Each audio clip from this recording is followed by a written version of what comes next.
Do you know if he's live streaming? Yes. Is he live streaming right Yes, now? Okay, perfect. Assalamu alaikum warahmatullahi wabarakatuh. Welcome to everybody's here live in person, as well as everybody who's on the live stream online. Wherever you are, jazakallah khair for investing this time into your health, because at the end of the day, the body that Allah has given us is an amana. And by you taking the effort to even just learn about how to make your health better, may Allah reward you for it. Because if you have the intention and you put sincere action behind that intention and you do it for the sake of Allah, there can be a lot of reward inside of your fitness journey. And if you think about it, a lot of things that we have to do as Muslims require us to be physically healthy, whether it's Hajj, 20,000 steps a day, whether it's being able to pray and having the energy to pray and focus, whether it's standing for long hours of Taraweeh with Ramadan coming up, and whether it's making sure that we treat the people in our lives to the highest of our capacity. When you're healthy and when you're fit and when you're taking constant action to eat healthy so you feel good and your mood is regulated, your hormones are optimized, you treat your family better as well. And this is so important.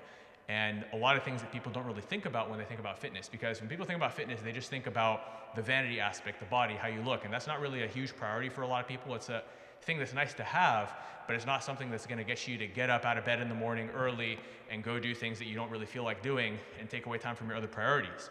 However, when we recognize that our fitness and our health has a direct effect on our ibadah, our ability to fast and have energy while we're fasting, and our ability to pray, and our ability to show up to work with our highest energy and capacity and provide for our families and take care of our children and be patient and positive with them and be a good role model, suddenly things start to change, and this becomes a way that we can be fit for the sake of Allah.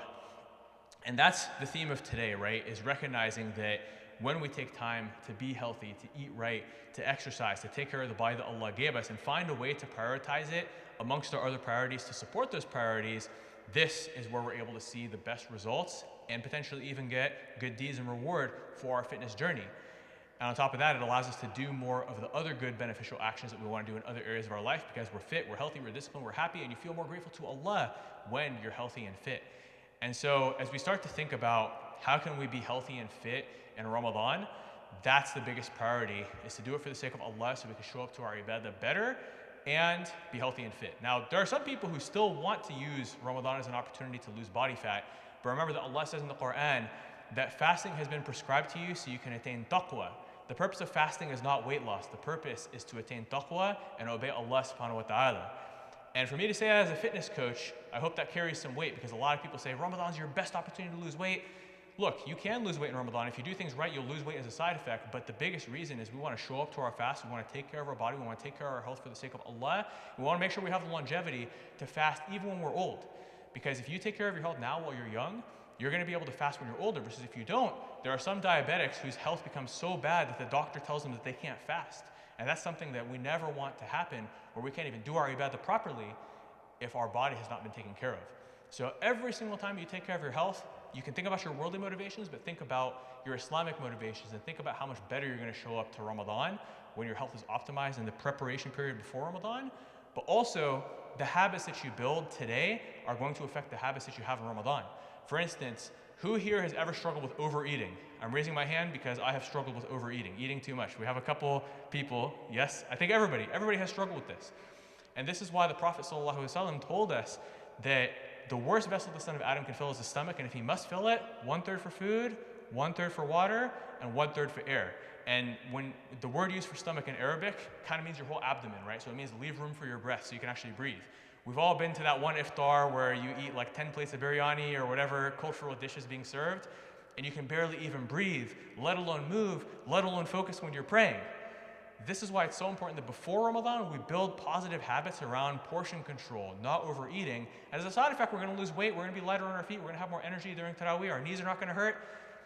But I want you to focus on those habits, because if you can build the habit of not overeating before Ramadan, then by the time that Ramadan comes and somebody's trying to pressure you to eat too much because it's iftar and they don't want to feel guilty that they're eating too much, or maybe they just prepared a special dish and they're going to be offended if you don't eat a lot of food, you'll know what your limits are, and you'll have better boundaries and habits, and you'll know that you're not doing it to be rude to the host, controlling your portions. You're doing it for the sake of Allah, because you want to make sure that your ibadah is on point and that your health is on point and that everything is optimized so you can pray Taraweeh, be focused instead of holding in, gas and discomfort, and actually be focused in your prayer. And one of the greatest opportunities we have to do that is sunnah fasting. Right now, we're just coming to the end of Rajab. Anybody who saw the moon of the ending month, it brings almost chills to your arms when you think about the fact that Rajab is ending, Shaban is starting, and Ramadan is 30-something days away. I think 34 or 33 days away at this moment. No, actually, what's today's date? Okay, so subhanAllah, it's coming in like 32 days, 31, 32 days until Ramadan. So it comes up so fast. And in this time that we have in Sha'ban, right, I want all of us to at least do a couple sunnah fasts. All the techniques I'm going to teach you today for the foods that you can do at suhoor, the foods you can do at iftar, all the advice, try it out with your sunnah fast. See how you feel. You'll notice you have a lot more energy in your fast when you apply the nutritional principles I'm going to teach you guys today. And on top of that, you'll have the opportunity outside of the social pressure of everybody else fasting to practice portion control at iftar with the strategies I'm going to give you to help increase your ibadah and reduce your portion sizes, inshallah. And when it comes to the fasting in Sha'ban, right, of course, we all know about the Mondays and Thursdays fasting. We know about the alternate day fasting. Just do what's realistic for you. You know, if Monday and Thursday is too much and you're worried about that, just do a Monday or a Thursday, right?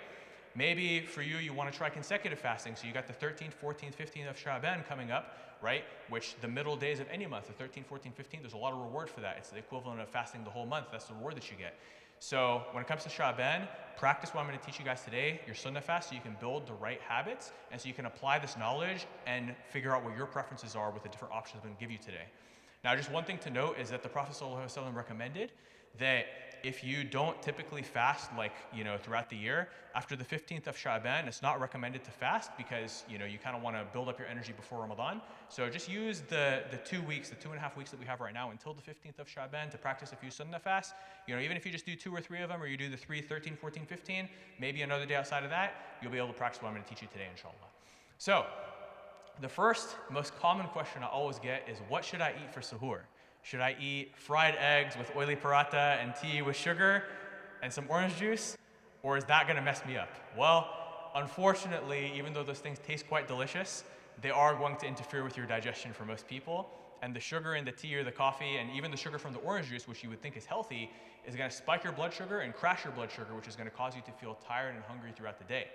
And it's inevitable that even if you eat the perfect foods for suhoor that I'm going to teach you today, you're going to get hungry at some point during the fast. But how hungry do you get? Do you get so hungry that you feel sick and you can barely focus and you're in a terrible mood with your family and you can't even focus on your ibadah or your work? Or do you just get a little bit hungry but it's manageable and maybe even gain energy from that hunger? You see, there are some people who in Ramadan, they have more energy than outside of Ramadan, and there's some people where their energy levels are awful during Ramadan. It's a huge, significant problem for them. Some people, struggle to perform at work, struggle to be patient with their kids, struggle to even focus on their ibadah during Ramadan, and there's a lot of fixes we can have for that between nutrition, sleep, everything else I'm going to teach you guys today, to where if you even apply 1/3 of what I teach you guys today, you will notice a significant difference on your energy, possibly have the best Ramadan you've ever had. So let's break down the typical suhoor. So everybody likes eggs at suhoor. Most people like eggs, right? And let me actually get a show of hands. We're going to see who has an appetite at suhoor, who doesn't. Raise your hand if you struggle to have an appetite at suhoor, you struggle to eat.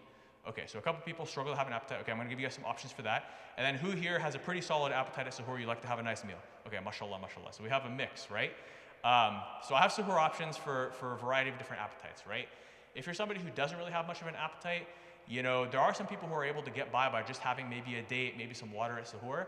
But I want you to experiment potentially having a protein shake at suhoor or something small, like just one cup of Greek yogurt, something very small, even if you don't have a huge appetite. There's a couple things you can experiment, but the ideal scenario is you're going to eat some protein at suhoor. If you have some form of protein, whether it's protein shake, whether it's one boiled egg, or hopefully more if you can get the appetite for it, or even just a cup of Greek yogurt, that protein is going to give you a lot more energy during the day, and you're going to feel a lot better. Now, for those of you who have an appetite, the best foods, or the two that I just listed, which are eggs and Greek yogurt. This is a great breakfast you can have outside of Ramadan as well. It's going to give you some solid protein. It's going to help you to control your appetite and have more energy throughout the day. It's going to help you to look like Brother Shafi. Assalamu alaikum wa rahmatullahi wa barakatuh. Gain some muscle. MashaAllah, Allahumma barik. And ultimately, that's a huge priority in Ramadan because a lot of people, they can really mess up their metabolism and even make themselves more diabetic if they already have, a high A1C for those who have diabetes in your family. If you lose muscle in Ramadan, we need to be very careful with that. So it's very important that we get sufficient protein throughout the day. If you have the majority of it at iftar, it's better than nothing, but ideally we want to get a little bit at suhoor and you're going to feel a lot better. You're going to have more energy. So even if it's just a protein shake, even if it's just one small thing, it's going to make a big difference. But for those of you who have a big appetite, eggs is your best friend, right? If you can have 2-3 eggs at sahur, some people, especially people who are already very athletic, can eat quite a bit more than that. And for those who don't really work out as much, or you're getting a bit older to where you shouldn't be eating too many eggs, or maybe you have high cholesterol and you're concerned about the fats and the cholesterol in eggs, 2 to 3 is fine, right? If you're somebody who actually has low cholesterol though, you can go a lot higher than that, no problem, right? And actually potentially see some benefit. So eggs, one of the best foods, lots of great micronutrients, high quality proteins, healthy fats. Greek yogurt, amazing, long-lasting protein source, even helps a little bit with hydration. It has calcium, other good micronutrients in it. Protein shake is also a great option if you want to add to that. You see, people who are very athletic, who want to maintain their hard-earned muscle throughout Ramadan, actually have a higher protein requirement. And there's another group of people who are older, have a higher protein requirement. This is one big mistake that a lot of people have as they get older, especially when you get into your 60s, 70s, 80s. Even in your 40s and 50s, you don't absorb protein as well as in your 20s, but especially in your 60s and 70s, your need for protein becomes higher because your ability to absorb it becomes less. Now, a lot of men don't necessarily have trouble eating enough protein as long as you're getting the right sources, but a lot of women struggle with their protein intake, right? So that's where protein shakes are extremely helpful in Ramadan at both sahur and iftar. Whey protein isolate, if you don't like the taste or it causes issues for you, you can try some plant-based proteins. But again, having that every single day is going to make a very big difference and help you out a lot. Now, there's also a couple differences in sahur for people who want to lose weight versus people who lose weight too easily or who want to gain weight. So who here has a fast metabolism and you lose too much weight in Ramadan and you want to gain weight or maintain your weight in Ramadan? Let me just see a show of hands.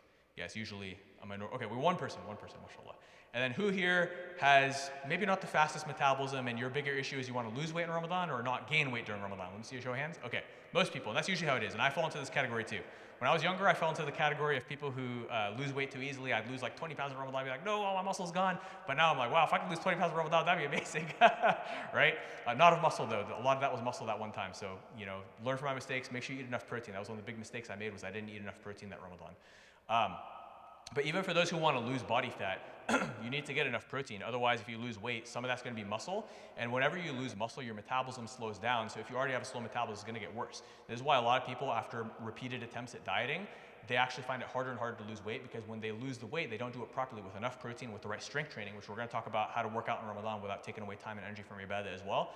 But when people lose weight without getting enough protein, and without doing proper strength training, they lose muscle as well, which is why metabolism slows down over time and it becomes harder and harder. So a new approach needs to be taken.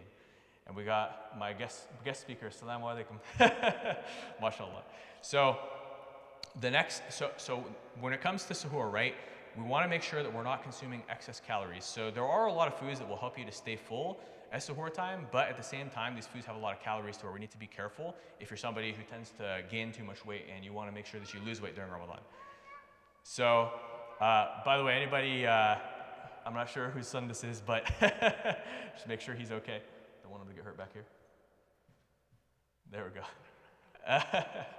Watch out. Okay. No. Nope. Okay, let me just make sure it's still going.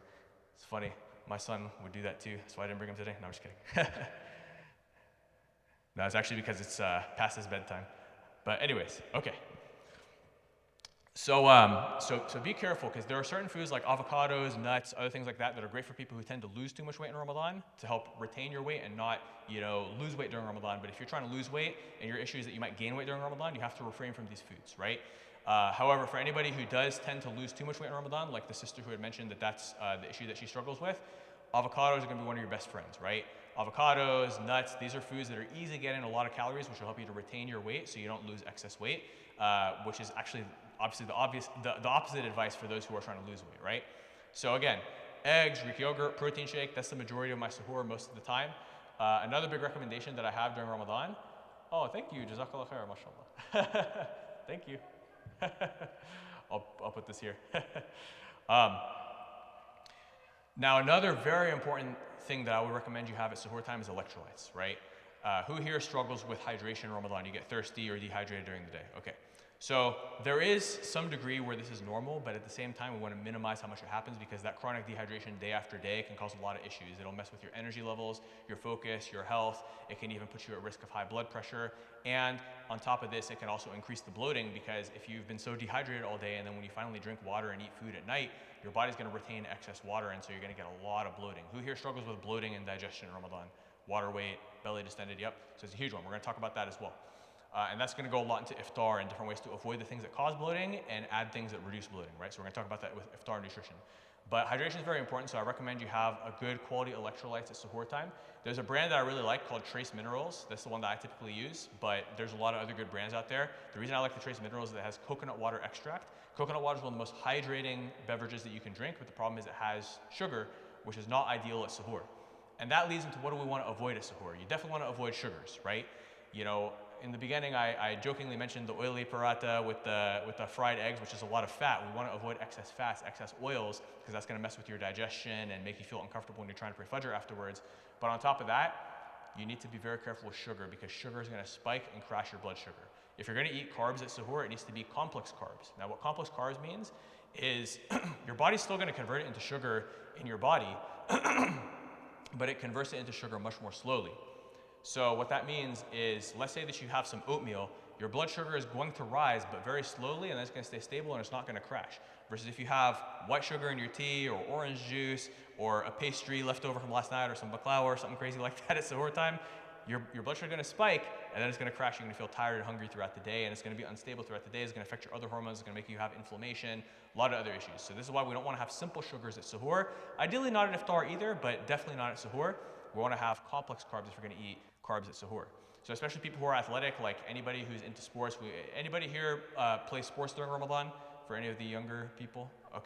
Okay, mashallah, mashallah. So if you have like an intense sport game or sports practice later in that day, you are going to need to have some carbs at suhoor. So we want to make sure that those carbs are going to last you to the evening and not mess up your energy levels, but instead give you energy, right? So what you can add on top of this is oatmeal, potato, sweet potato. These are some good complex carbs that are going to last you for a very long time. Some people can do well on whole wheat bread, just don't put oil on it. This can work, but in general, I find that oatmeal, potato, and sweet potato are the three best ones that are going to give you energy for that practice or that workout or that game later. But if you're not going to be super active, you're not going to be doing any intense exercise during the fast, try to keep carbs to a minimum at suhoor, because you don't really need them. And we want our body to be using fat for energy throughout the day, which is why we want to eat a little bit of those healthy fats with the eggs, and then let our body run on body fat throughout the day instead of our body having to run on carbs, then it crashes, then the body has to switch to fat burning mode, and it's just not very efficient for most people. However, people who are athletic, you should definitely have carbs at suhoor, especially if you're planning on doing intense exercise or sports practice during Ramadan during the day.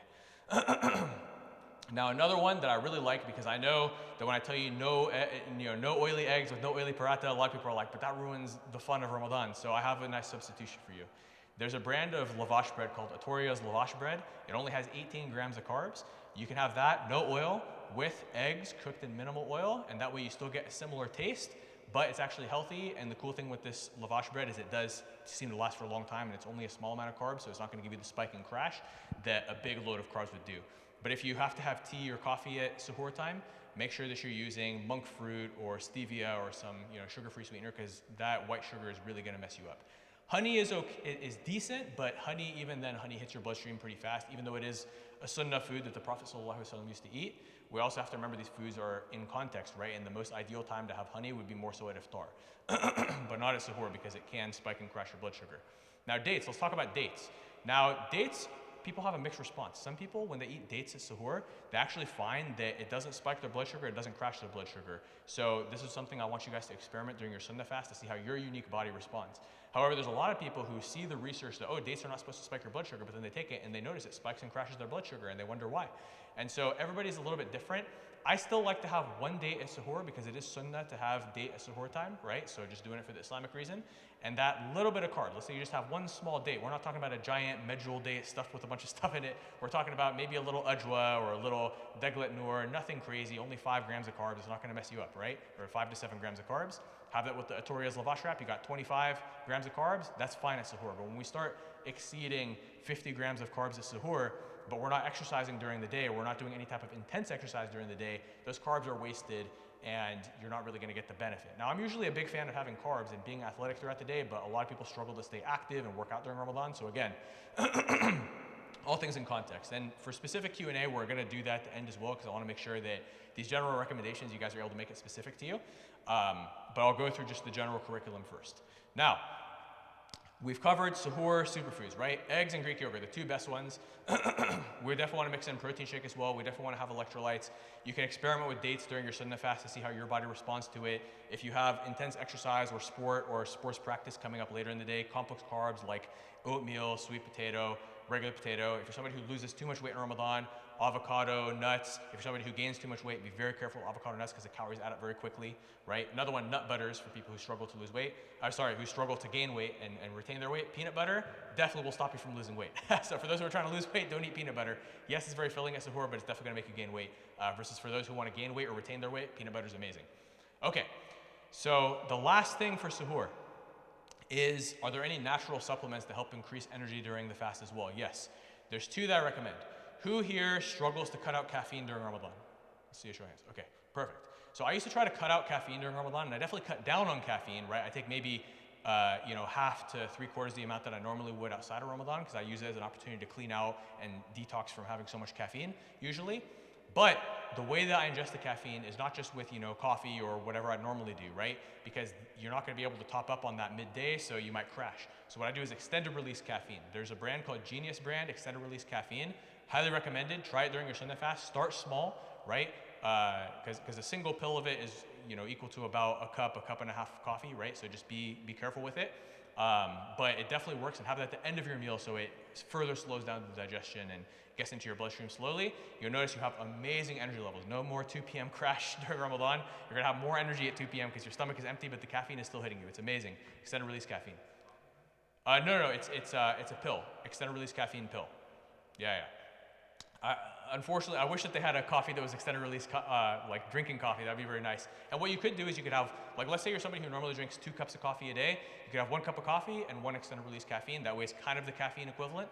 But just be careful though, because the body's more sensitive to caffeine when you're in a fasting state, which is why I usually do, which is another reason why I only do half to 3/4 the amount of caffeine I normally do, because when you're fasting, your body's a lot more sensitive to caffeine. So your normal amount will make you very dehydrated and very too much caffeine, irritable, anxious, stuff like that. So just be careful and always start small.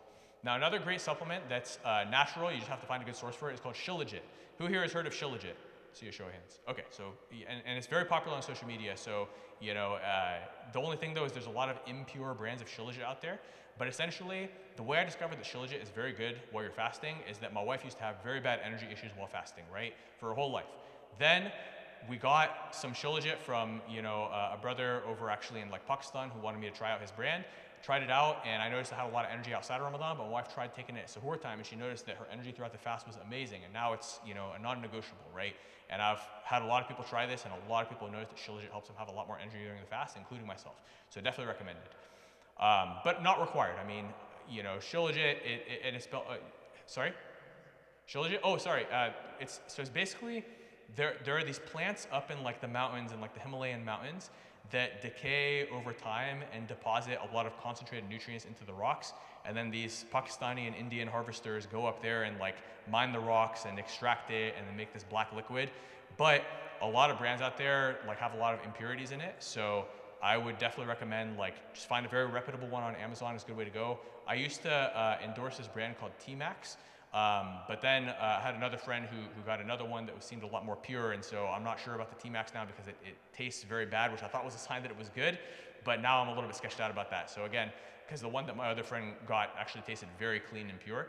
So, and the other brother, Algerian brother who has the very clean one, his brand is called Prime Tonics. I'm not sure if his Shilajit is available yet, but I'll ask him, and if it is available, I'll probably make a post on Instagram about that before Ramadan starts. So hopefully you can have it available before Ramadan because his was very clean and pure. But it's not required. Again, sorry?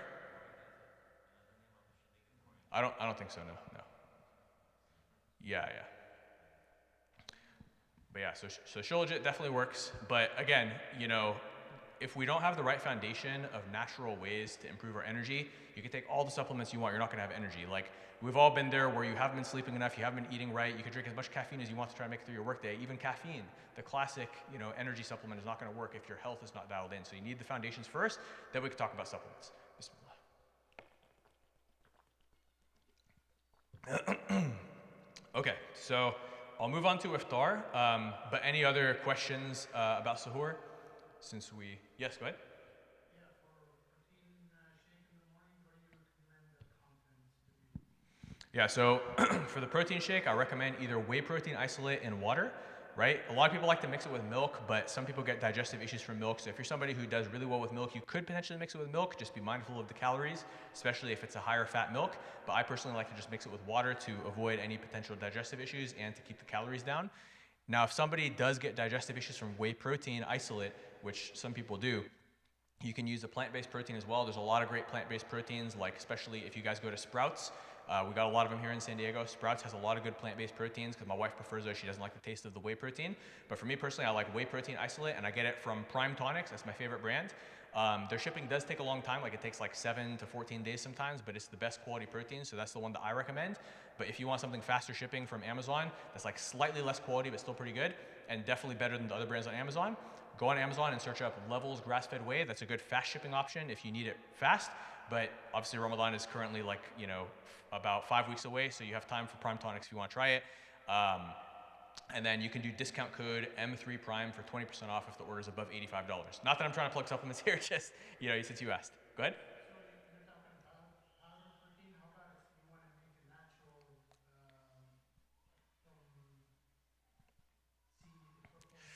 So if you do it that way, there's going to be way too much carbs and fats in it. And here's the thing: is that whey protein is natural. It's just extracted from milk, right? So like, for instance, would you consider cheese to be a natural food?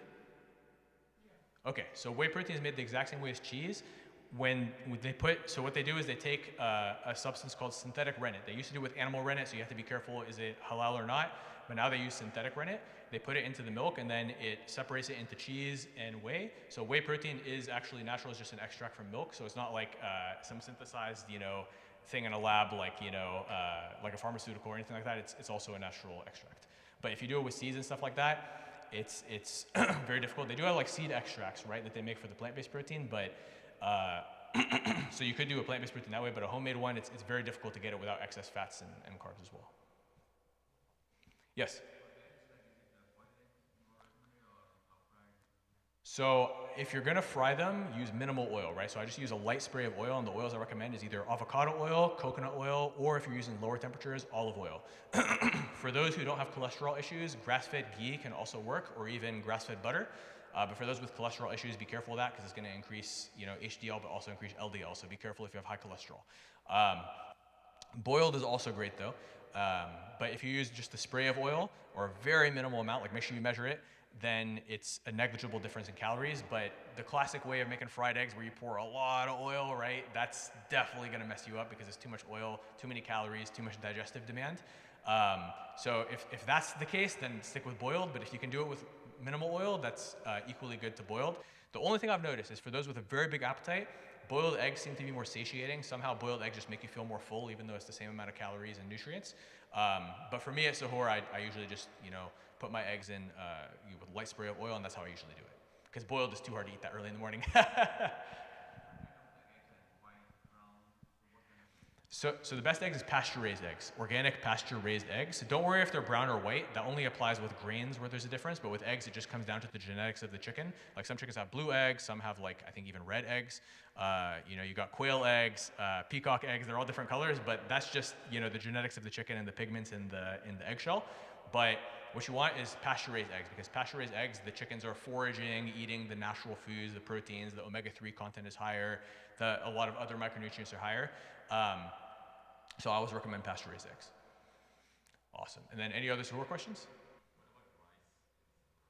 I would not do rice at Sahur because, so it depends, right? There's a couple different types of rice. So if you have to do rice at Sahur, it would need to be either basmati, brown rice, or black rice. And basmati is usually what we prefer, you know, desi food, because those have the lowest glycemic index, right? However, jasmine rice, definitely avoid. Calor's rice, these are all rices that have a high glycemic index. But the problem is, even though on paper, basmati rice has a low glycemic index, or it's definitely better than jasmine, it still doesn't really give that lasting energy at Sahur for most people. So you can test it. Test doing it versus oatmeal versus no carbs, maybe over 3 different sunnah fasts, and see which one you have the best energy, not just in the beginning of the day, but most importantly at the end of the day.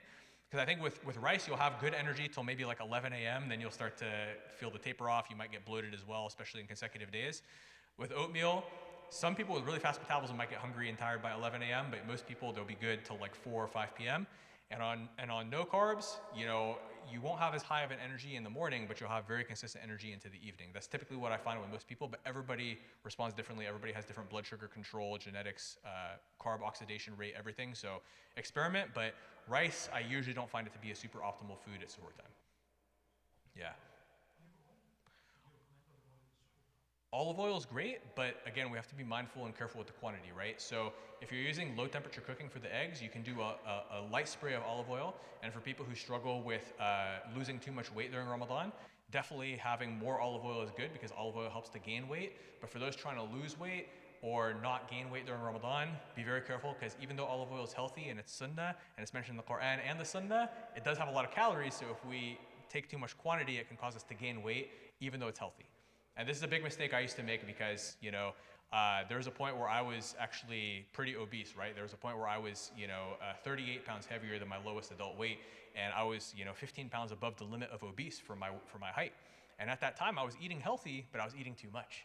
I was eating a lot of olive oil, a lot of avocado, a lot of grass-fed lamb, grass-fed beef, steaks, all these soups with the healthy beans and all that. So it was a lot of healthy food, but it was too much calories. So even eating healthy, you can gain too much weight if you have a very big appetite and eat too much quantity. So quality and quantity are both important. Okay, and then any other suhoor questions? Yes? Yes. So the thing is, in Ramadan, some certain things change. Like outside of Ramadan, if somebody has a very big appetite and they struggle with eating too many calories, I usually recommend keeping the egg yolks to a minimum when they're trying to lose weight, like maybe 1 to 2 per day max, right? And if somebody has high cholesterol, I would also be careful with egg yolks, right? But in Ramadan, even if you end up having 2 to 3 egg yolks per day, even if you're trying to lose weight, that's usually fine because, again, as long as we're not consuming too much fat throughout the rest of the day. One great thing outside of Ramadan, though, is egg whites, right? So let's say so for me, when I'm in like a weight loss phase as part of my, fitness journey, what I'll usually do in the morning is I'll take 2 whole eggs and mix that with 16 ounces of egg whites, the whole carton, right? And that's a very filling breakfast because I'm somebody with a huge appetite. That's why I was so obese before, right? Is because I can eat 4,000 calories a day, no problem. Like easily, my appetite is huge. So I have to find ways to control my appetite. And so if I did that many egg yolks, that would be way more calories versus if I just do the 16 ounces of egg whites with 2 whole eggs. I still get the taste of the egg yolks because I kind of spread them. I put hot sauce on it. I have it with one of those little lavash breads. Very delicious, but fills me up without overdoing the calories. Versus for somebody who might have the opposite problem where they have a small appetite and that have a fast metabolism, it's hard for them to gain weight, a lot of egg yolks are amazing. So in Ramadan, I'd still recommend 2 to 3, egg yolks at suhoor, the whole egg. However, if somebody has a huge appetite at suhoor time to where they need more than 2 to 3 to be full, then I might use egg whites to help fill up for the rest. But most people don't have that huge of an appetite at suhoor per se. However, everybody's different, so it's a good question. Jazakallah khair. Huh? 2? Tofu. Avoid tofu. So as men, you want to avoid tofu 100% because tofu has phytoestrogen, right? Phytoestrogen. So for women, it's totally fine. Women can eat tofu all day, no problem. But for men, most men already struggle with low testosterone today. And so if we take tofu and other estrogens and all the other stuff on top of everything else that causes low testosterone, all the stress, all the microplastics, all the different factors, low sleep along with high stress, there's so many things that lower testosterone, especially in Ramadan. When we get low sleep at the end of Ramadan, that's already going to lower testosterone, so never ever have tofu. Like whenever my wife gets tofu, I'm very like OCD, like hide this from our son because I don't want him eating tofu, messing up his development. Now, some people are less sensitive than others though. There are some men who can eat tofu, no problem, no issues, no testosterone issues. I mean, there's plenty of people, mashallah, they're blessed.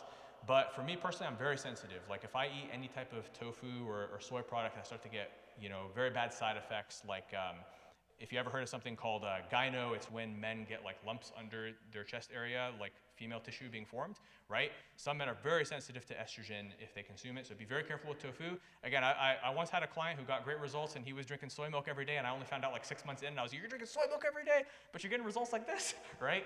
But he was more of an anomaly, but most people should be very careful having soy or estrogen in their diet. Okay, and then,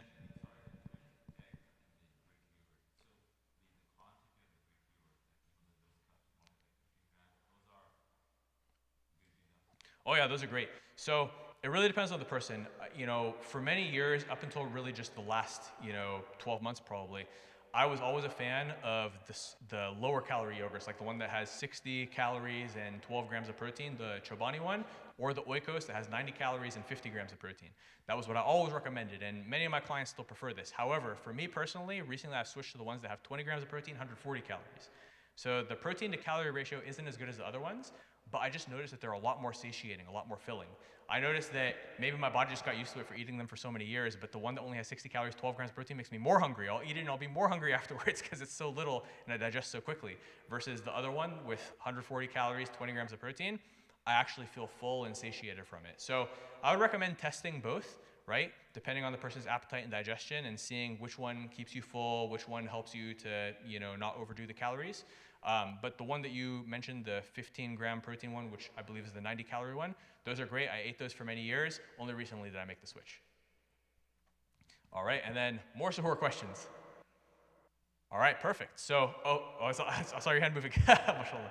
So, perfect. We'll move into iftar, and then any other suhoor questions you have, just write them down on your phone, and then we can ask them at the end. We're going to have more Q&A, inshallah, and I want to make sure that everybody's questions get answered. And even if we run out of time after Isha, just come see me, and we can ask more questions, but hopefully we get to it before Isha, and we got plenty of time right now, so inshallah, bismillah.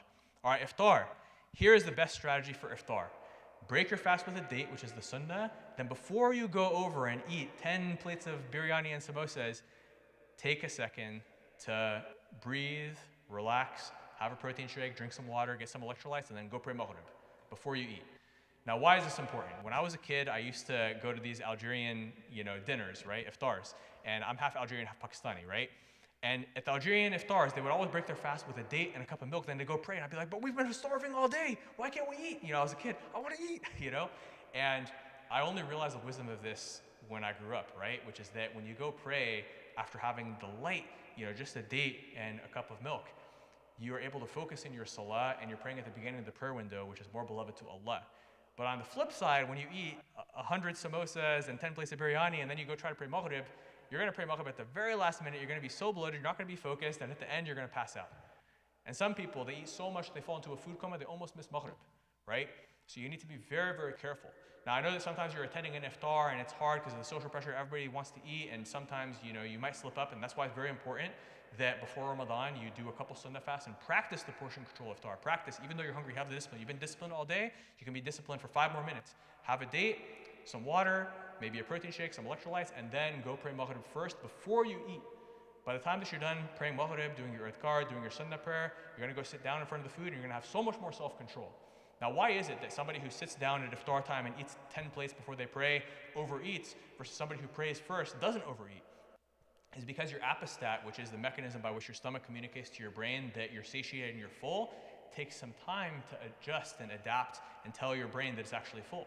So because of this delayed response, when you have the lighter iftar and then you go pray and you do your adhkar, you prioritize your ibadah for the sake of Allah, to please Allah first and foremost, you get the benefit side effect that by the time that you sit down, your body already realizes there's food in the system, I don't need to eat that much, and so it's a lot easier to control your portions and practice the sunnah of the Prophet ﷺ, which is to have 1/3 for food, 1/3 for water, save 1/3 room for your breath. So this is my number one recommendation for iftar. But what's also important is, what do we eat when we actually eat the full dinner? Whether you listen to what I just said or not, with praying maghrib first or not, it's also important what do you eat. Always focus on protein options. You've been lacking protein all day long, and it's very important that you get protein in your system. Your body can still run on its own body fat, so you don't need to eat that much fat at iftar. Your body stores carbs in the muscles in the form of glycogen in the liver, so you don't need to eat a whole lot of carbs. But what you definitely need is protein, because where's your body going to store protein? In the muscles? Well, you don't want your body to have to break down your muscles to get the protein that it needs. That's like, if you need wood to break down your house to get wood. No, you shouldn't get wood from your house, because you need that house to be a structure. You need your muscle to be a structure. You don't want it to break down. You want to get the protein in from outside. If you need wood, you want to get it from outside, not from breaking down your house. And so focusing on protein options. Another benefit of protein is very satiating, right? So if you fill up 80-90% on protein options, like whether it's meat, the leanest meat you can find at a family iftar, or if you prep lean meat if you're having iftar at home, this helps to prevent you from overeating your carbs and fats later. On the flip side though, if you eat carbs and fats first, it's very easy to overeat carbs and fats, and by the time that it's actually time for your protein, you're not going to have an appetite anymore, and you've already overeaten your calories, versus if you prioritize the protein first, everything else is going to fall into place. Now, another very important thing to eat at iftar time, fiber. A lot of people raised their hand when I said who struggles with bloating during Ramadan, and this is very important. A lot of people don't eat enough fiber, and they eat way too much oil, way too much spice, way too much sodium, and so they start getting chronically bloated during Ramadan. Digestive issues, water retention, all these other issues. So it's very important that we're getting in protein and fiber. And like I said, when you follow the strategy I just said, where you break your fast and then you pray Maghrib first and everything, you're also getting water before you actually sit for your meal. Even if you don't get the chance to pray Maghrib first because you're at a iftar and there's a lot of social pressure, everything else, at least drink a good amount of water before you start eating the meal, because that's going to fill up your stomach too. It's going to front load the hydration instead of the hydration getting stuck behind the food, and then you get dehydrated, and it's going to help you to not overeat. So very, very important strategies. The sequence that we eat is very important, especially in Ramadan. It's important all the time outside of Ramadan, but especially in Ramadan, it'll make or break whether you have energy to do ibadah later tonight or whether you're passed out in a food coma, regretting that you overeat, building bad habits that perpetuate the entire month of Ramadan and ruin it. We don't want to ruin our Ramadan. It's a single month out of the year, a blessed opportunity. So practice that discipline, build the habit now before Ramadan at dinner time with some sunnah fast at iftar of not overeating, and that habit will stick with you in Ramadan. And even if you mess up once or twice, it's not going to throw you off in Ramadan. Versus if you're already overeating now and then the first 2 nights of Ramadan you overeat, you're done. The whole month is going to be so hard to break that habit until you get to the point of no return. So again, these are the best sequences. Now, what are some lean proteins, right? So let's say that you're at a family iftar and you weren't able to prep your own iftar, everything else. You want to find the leanest meat that you can find. So if they have chicken, like, let's say some tandoori chicken or some chicken legs and drumsticks, you can go for that. If they have chicken breast, like shish tawuk, skewers, even better, because chicken breast has less fat, more protein relative to the amount that you're eating. So the chicken breast would be the best, but usually it's going to be thighs and drumsticks, so they do tend to taste better because they have more fat, which is why people tend to make them traditionally, right?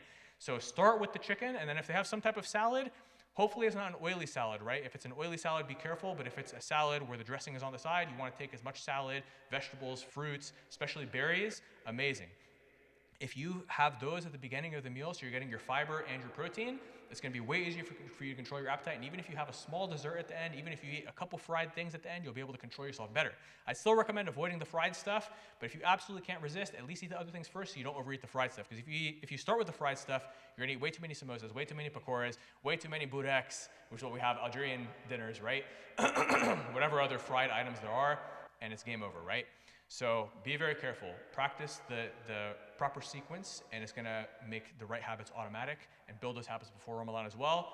And those habits will be fully ingrained into your system. They'll be instinctual. You won't even think about reaching for that decadent food, even if you're hungry, because you're so much in the habit and you have that positive reference experience of eating healthy foods and feeling good and being focused in your maghrib, and you just fasted all day. You have that high iman, that taqwa from your fast, and you feel energetic. Your khushu is amazing in your prayers. You pray Isha at the masjid, which is another habit I recommend building before Ramadan, which alhamdulillah, all of us are here and we're going to be praying Isha at the masjid together. We're building these habits so that in Ramadan we have our best Ramadan ever. Ramadan is going to give you a boost. If you start Ramadan behind and Ramadan just gets you to normal, you just wasted the boost. But if you start off already doing well in your deen and your nutrition, and Ramadan gives you that boost, it's going to take you to the next level. You're going to have your best Ramadan ever, inshallah. So these are my recommendations for iftar. And now, if you're preparing food at home, this gives you a lot of control. So I highly recommend any type of lean meats. So we want to do grilled, boneless, skinless chicken breast, one of the best things you can have. You can also have wild-caught salmon. It has a little bit more fat than the chicken, but it's still very low in fat, and the fat it has is very healthy omega-3s, which help to lower inflammation. This is going to help with your bloating, is actually eating wild-caught salmon. Very, very good. Usually we don't see this at most, iftars, but if you can prepare it at home, if you're doing iftar at home, it's one of the best foods that you can have. It's going to lower the inflammation. Now, if you want to do beef, use grass-fed beef, 93% lean, or top sirloin steak, or a beef tenderloin. These are the leanest, or a top London broil. These are the leanest beefs that you can do. That way there's not too much fat. If you do 80-20 beef, way too much fat. You're going to get bloated. If you do a ribeye, way too much fat. You're going to get bloated. Even 85-15 beef has too much fat. And even 90-10 beef has too much fat. So you need to be careful. 93.7 beef. Now, there is actually a halal 93.7 beef that I get. There's the Vaughn's, Safeway. They all have this halal grass-fed 93% beef. You see the halal sticker on there. I've also checked because some people were concerned, is there just a halal sticker? Is it actually hand slaughtered? All that stuff. I looked into it. There wasn't a whole lot of detail, but it seemed like it was legit based on what I saw. So you can do your own research as well if that's a concern to be scrutinous on that for you. But it's halal beef. Highly recommended. 93.7.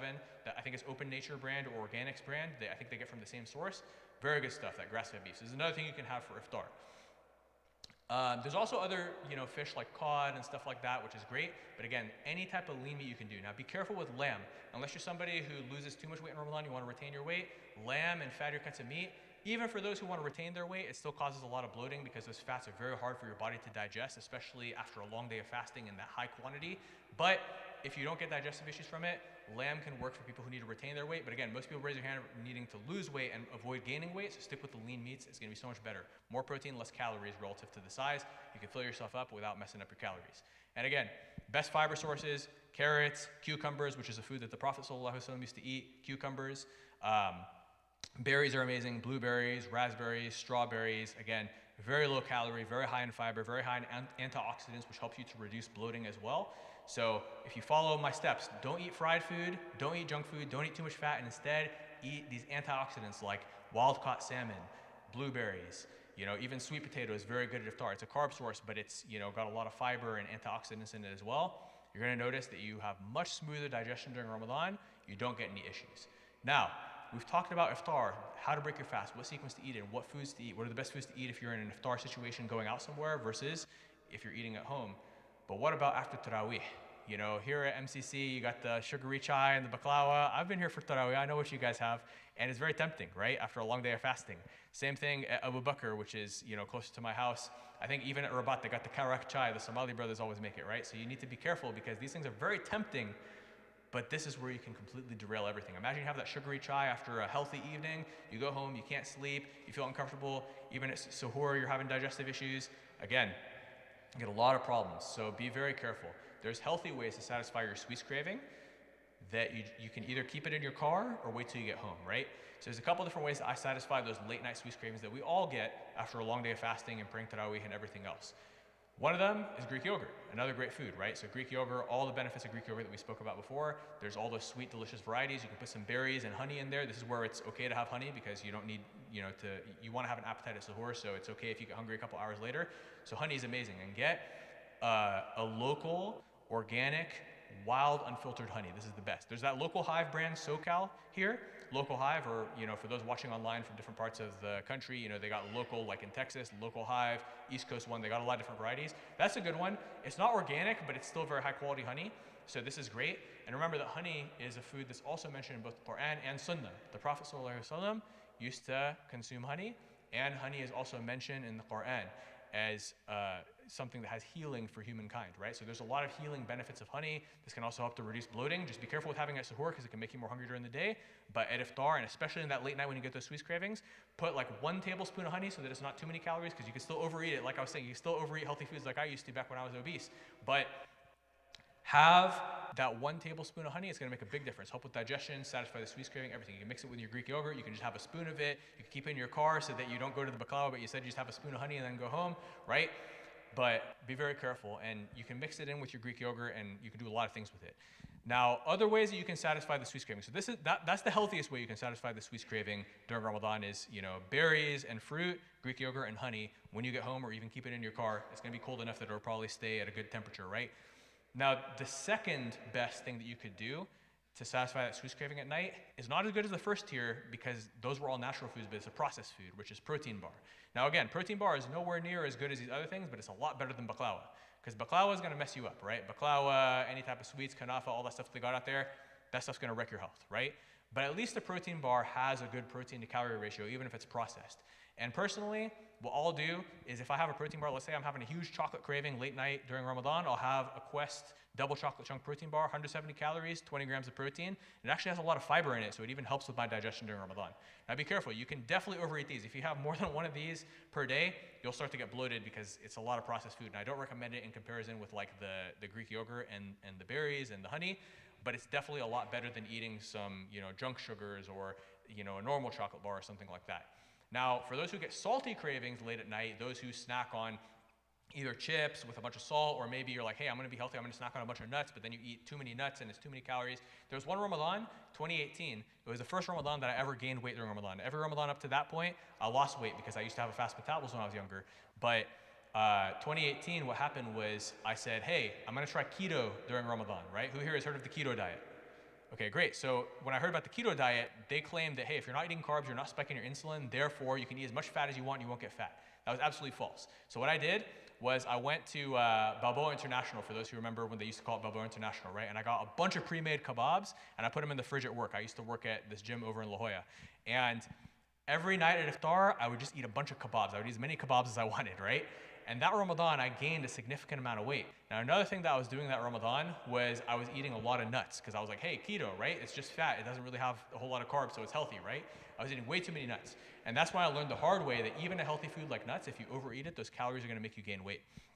So again, that's why I keep reminding you guys, be very careful, because for those who gain weight easily, a lot of these healthy foods do have a lot of calories. So even the nuts, while they may be healthy and you think that you're having a healthier replacement for those chips, they're way too easy to overeat. Again, for those who are trying to maintain their weight, you lose too much weight in Ramadan, absolutely eat as many nuts as possible. It's going to help you to retain your weight and prevent you from losing too much weight during Ramadan if that's your issue. But most of you, including myself, have the issue where it's very easy to gain weight during Ramadan from overeating because our hunger hormones are spiked at night after fasting all day. So don't sit in front of a bag of nuts because you're going to end up eating the whole thing and it's going to be thousands of calories, right? Instead, if you have a salty craving, what I recommend, it's less healthy than nuts, but at least it actually has a good protein to calorie ratio, which is Quest protein chips, right? So that's kind of my guilty pleasure during Ramadan.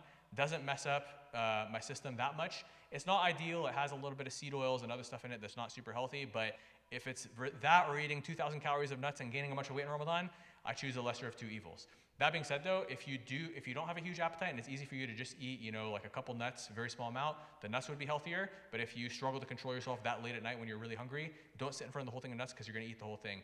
Instead, you wanna have a very small portion. I'm talking 1 ounce of nuts. 1 ounce, very small amount, that's only 200 calories, that's fine. But if you're gonna struggle to limit to that, like myself, and you're gonna eat a lot more than that, be careful with the nuts. Now, there's other ways to satisfy your salty cravings too. They're a little bit less delicious and convenient, but if you're in a situation where you don't want to touch those processed Quest protein chips, you obviously don't want to touch the regular chips, you don't want, and the nuts as well, you're going to overeat them like myself. Another thing you can do, less exciting than these, this is like the fourth option. What you can do is take a bowl of kale and put salt on it, and then just put 1 teaspoon of olive oil. That way it's only 5 grams of fat, there's only 45 calories. The kale barely has any calories, and you can use that because kale is crunchy and you can get your salty fix that way. That works too, and that will obviously help with digestion because of the fiber, but it may not be as convenient as some of the other options. So you have 4 options for late night salty craving. You have way more than that options for the sweets craving, but don't go eating a bunch of junk late at night. And also, if you come home late at night and you're really hungry and you want to eat something salty, you could also just have the lean meats that you made before, the chicken breast with salt, right? You can take plain 0% Greek yogurt, put a little bit of the Trader Joe's ranch seasoning in it, or put a little bit of a chipotle in it, make a chipotle dressing or a ranch dressing that's low calorie because it's made from 0% Greek yogurt, plain, and you can dip your chicken shish tavuk in there. You can get one of those Atorios lavash wraps. It's only 18 grams of carbs, only 120 calories, and dip that in with the chicken as well. There's a lot of ways you can satisfy the salty craving delicious with real whole foods. It's only if you want the snacks, you have those 4 options, right? Okay, so any questions on iftar or late night snacking? Yes? Those are great too. For satisfying the salty craving? That's a great option too. So my mom just asked a question, and there's something I brought to my parents' house, which is dehydrated mashed potato flakes. And so for me, there's a lot of days where I'm very busy. I might be working like 12 hours and I don't have time to actually make normal potatoes or whatever it is, and I didn't meal prep it early in the week, but I want some potato. So I discovered something which, those like instant mashed potato flakes, the unhealthy one, right, the processed one? There's a healthy version too from a company called Bob's Red Mill that only has 1 ingredient, no preservatives, just organic potato flakes, right? So if you just mix that in with some water in a bowl, and you heat it for like a minute or 2 in the microwave and you put some salt on it, that's another great way to satisfy a salty craving late at night. It's something I eat year round. I've never tried in Ramadan, so thank you, Mom, for the idea. That's actually a great idea, mashallah. And a great idea for all of us. So alhamdulillah. And then any other questions on iftar and late night snacking? Well, if you do my air fried samosa recipe, you can eat a lot of them. So I have a healthy air fried samosa recipe. What I can do is I can text it to you if you want, and then you can send it to the MCC group chat, or we can post it under the YouTube live stream for anybody who wants it. Or if you just go to my Instagram, The Modern Muslim Man, and you send me a message with the word recipe, I have an automated system that will send you a link to the recipe book. And one of the most popular recipes in that is the air fried samosa. So if it's air fried samosa, you can have a good amount.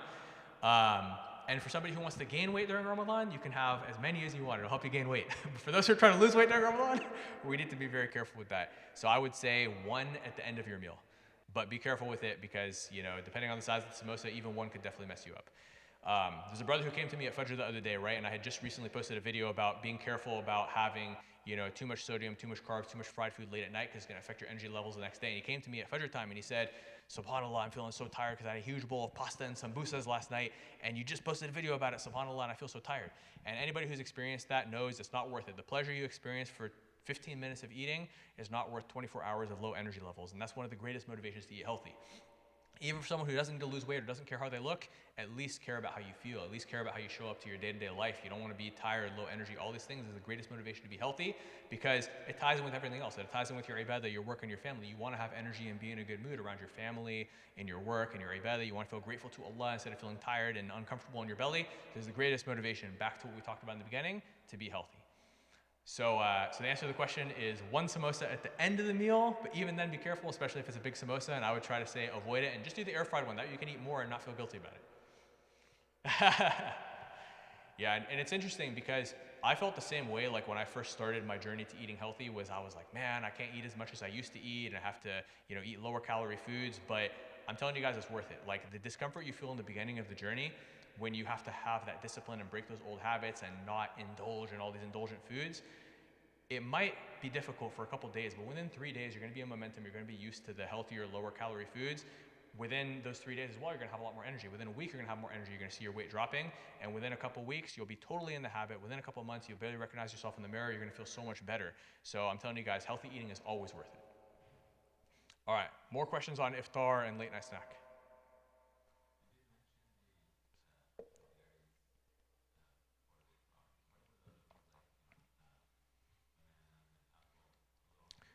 Various fruits for iftar, yeah. So fruit is always good at iftar, right?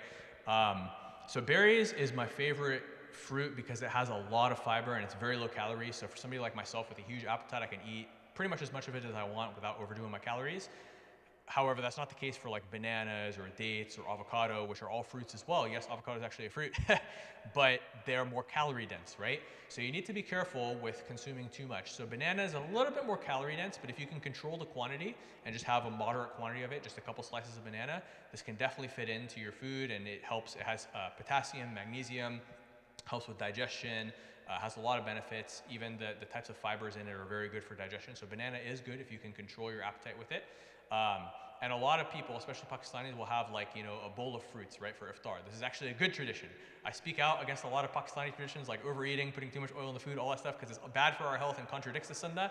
But in this case, it's in alignment with what's healthy and what the Prophet ﷺ would have recommended with moderate portions and stuff, which is the fruit bowl can definitely be good. Just be careful with dates though, because dates are very calorie dense, especially those medjouls. So everything in moderation. Like again, break fast with one date. The sunnah is to break it with an odd number of dates, but we have to remember that the Prophet ﷺ was described in Imam at-Tirmidhi's book as having his chest and his stomach in a straight line, which means he didn't have a protruding belly. He was in good shape. He was, lean, healthy. But for those of us who have a belly that protrudes beyond our stomach, protrudes beyond our chest, we need to be careful because we can't eat some of the same foods that the Prophet ﷺ used to eat, such as lamb shoulder and dates and stuff like that, because those foods are great for gaining weight, but not so good for losing weight. So until we lose the weight, we can't eat those foods. But once you do, let that be another one of your motivations, is that once you've lost the weight, it opens up different sunnah superfoods that you can eat that have a lot of health benefits, right? So just be mindful of the calories. Remember, watermelon is also, melon is another food that the Prophet ﷺ used to eat. Batikh, right, is the Arabic word. The Prophet ﷺ used to eat it. It wasn't exactly the same watermelons we have today. It's a different type of melon, but all melons are low calorie. So this is the food that the Prophet ﷺ used to eat, that you can eat even when you're trying to lose weight. Cucumbers barely have any calories. It's another great snack. That's actually another way we can satisfy the salty craving. I'm sorry, guys. I forgot this one. This is the best way to satisfy the salty craving. Cucumbers, put a little bit of salt on it. You can even put a little bit of hot sauce if you want. This is an amazing way with almost 0 calories, guilt-free, to satisfy the salty craving and boost your digestion, because cucumbers are great for digestion. And if you want, you could also have pickles. The only thing is that pickles have a lot of sodium, so it can easily make you retain too much water from too much sodium. So be careful. I'd say stick with the cucumbers. But if you want to do a little bit of pickles in moderation, the Prophet ﷺ also said that vinegar is a good condiment. And what's pickle made out of? Vinegar and cucumbers, 2 sunnah foods. Just be mindful of the sodium and the garlic, because the Prophet ﷺ said that if you consume garlic, you should not consume garlic before coming to the masjid because it makes your breath smell, right? So that is something that's also in pickles. So be careful with pickles. You can make your own at home. For those who want to make it home, you could, make a homemade pickle recipe, or just have cucumbers with, salt, hot sauce, whatever you want, and satisfy the salty craving. Sorry? So smoothies, You need to be careful with smoothies because some smoothies are very high calorie, right? So whenever Ramadan comes around, you'll always see online, there's a lot of recipes being posted where there's somebody making a cute smoothie. They put the whole milk and the cream and a lot of honey and a bunch of dates and the chocolate, dark chocolate, all that stuff. It's a lot of calories, right? So not all smoothies are created equal. However, let's say you did 2 scoops of whey protein, fat-free milk for somebody who digests milk well, right? Maybe a teaspoon of honey, maybe a teaspoon of chia seeds. That way it's not too many calories because honey and chia seeds the calories can add up quick if you don't measure it. And maybe some blueberries as well. That could be a good smoothie that's low calorie, high protein, and will suit your goals. But I wouldn't recommend that at sahur because even though it makes it really easy to get your sahur in, if you don't have much of an appetite at sahur, at the same time, even that little bit of sugar that digests relatively quickly can cause issues. So if you want to have it for sahur, I would keep the honey out of it, and I would just do chia seeds, protein shake, maybe a bit of Greek yogurt. I would probably skip the milk because the milk, the lactose sugar could spike and crash your blood sugar potentially. The berries should be fine because berries have so much fiber that it's slow releasing, but for some people berries can spike, appetite, so they may not be the best at sahur. They might be better for iftar and late night snack. But the chia seeds are great because actually, sorry? Yeah, for both. Yeah, and you can always do different for both, right? Like, so at sahur you might do one thing, but iftar you might do another. But yeah, I would say the chia seeds, you can't go wrong with chia seeds because they'll help with hydration and not cause increased hunger. Can't go wrong with, protein shake. But be careful and experiment the berries. But at iftar time though, absolutely. You can mix in, berries, honey, maybe even like half a banana. But for those who gain weight easily or trying to lose weight, be careful doing a whole banana because on top of everything else you might eat later, it might be too many calories. So I would just definitely be careful with that. But for those trying to gain weight or retain weight, who lose too much weight, do the whole banana and some honey and a lot of these other high calorie things. Even throw some peanut butter in there. And if somebody really wants peanut butter, but there's somebody who gains weight easily and wants to lose weight, you could do PB Fit powder, which is like a low-fat peanut butter powder that adds the flavor minus the calories, but still measure it because it still can add up if you put too much. Yeah, that's one thing I had to learn the hard way when losing weight is that you do need to be mindful, and if you're eating unknown amounts of calories, you might be spinning your wheels, putting in a lot of effort, but not seeing a lot of results. Yes, sister? How much water do you recommend drinking? So this is going to depend on the person, how much you sweat, what's the temperature, how hot is it, but the timing of the water matters a lot. One huge mistake a lot of people make that actually causes more dehydration is drinking too much water at sahur. Who here has ever drank 10 cups of water at sahur, determined not to get dehydrated, only to have to go to the bathroom 10 times at Fajr and pee out all 10 of those cups of water? I see people laughing. I don't even see a raise of hands because everybody knows when you consume too much water, your body perceives that there's an overabundance of water in the system, and so it releases hormones that cause you to expel water instead of retaining it, and with that you also end up peeing out all the electrolytes, and so you actually get more dehydrated if you overconsume water at sahur. So be careful at sahur. At sahur, some people only 1 to 2 cups of water, and some people up to 3 to 4. You have to experiment on your Sunnah fast to see what's the perfect sweet spot where you get hydrated without causing yourself to go to the bathroom excessively. But at iftar, you want to hydrate a lot, right? So like I said, always drink a good amount of water before the meal, like probably 2 to 3 cups of water before you even have the meal, right? And this can be included with the protein shake. So let's say that you break your fast the exact way I said.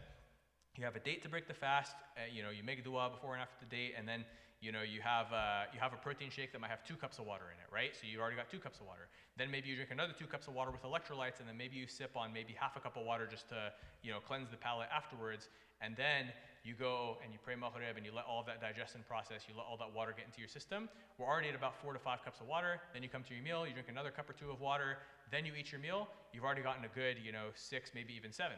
And then from there, obviously after the meal, you're gonna have a lot of food in your system, so I'd be careful adding water to that too, because that could potentially cause more bloating and interfere with the absorption of the water.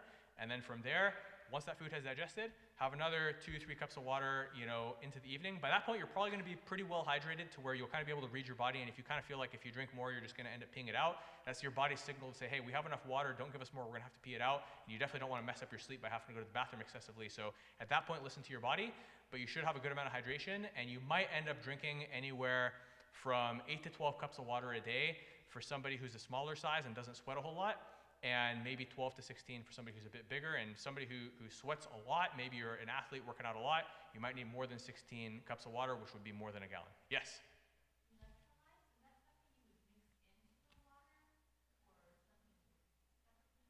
Yes. So electrolytes is something you mix into the water. So if you do the Trace Minerals brand that I like, you would mix it into about this size of water, so about 2 cups of water. And so that would cover 2 cups of water, both at sahur and iftar. So typically what I personally do at sahur is I'll have, I've actually stopped doing protein shakes at sahur because I have enough appetite to eat, 75 grams of protein just from yogurt and eggs. But I used to do a lot of protein shakes, and I would have 2 cups of water with the protein shake. But nowadays I'll do just 2 cups of water with electrolytes, maybe another cup of water after that, maybe another one if I need it, but usually not. So I only end up having 3 cups of water at sahur. Majority of my water is coming at iftar because, again, over-consuming water at sahur can actually cause more dehydration. Any other questions on, yes?